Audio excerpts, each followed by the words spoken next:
So last night, season 2, episode 3 of The White Lotus was released on HBO. And this season is getting excellent critical ratings, not the best audience score. Last night's episode was called Bull Elephants. The central plot of the episode is that Theo James's character, whose name is Cameron, and Will Sharp's character, whose name is Ethan, are staying at this beautiful resort in Sicily with their wives. This couple is like polar opposites. Cameron and his wife are like very, I guess flippant would be the right word. Kind of like classic like neoconservatives. The whole funny dialogue bit about how they don't vote and like they're very just like spur of the moment. And then Ethan and his wife, played by Aubrey Plaza, are very classic like New England liberals. They're a little bit uptight. They're like super democratic. They're like always reading books. And it's meant to be like a stark contrast to kind of poke fun at both of these stereotypes. But Ethan and Cameron are old college friends. And Ethan, who's newly minted as like part of the upper aristocracy from what I think is like the sale of like a huge internet tech company, is like basically really new money. And there's the sense that because Cameron is his old college roommate, he really wants to like impress him or kind of like show him that he like made it in life.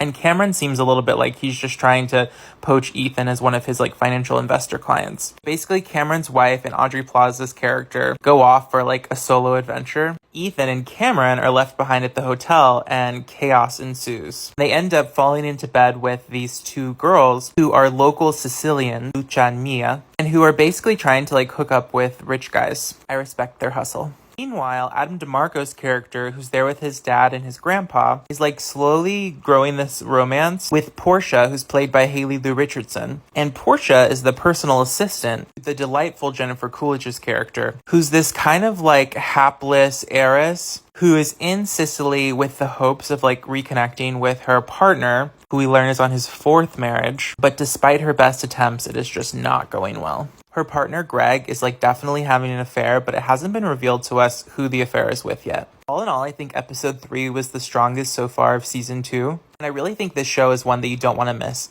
I think that the way that it explores kind of like the quiet intimacy of relationships and sort of like the idiosyncratic things that just aren't necessarily talked about or shown that often in stories, I think is what makes it so funny and so compelling, because there's just so many moments of like, wow, that's literally so true. It's really kind of like skewering these personality types, which I think all of us will recognize as being so omnipresent in our daily lives. I'm really curious though, have you seen this season? Do you like this episode? Let me know your thoughts.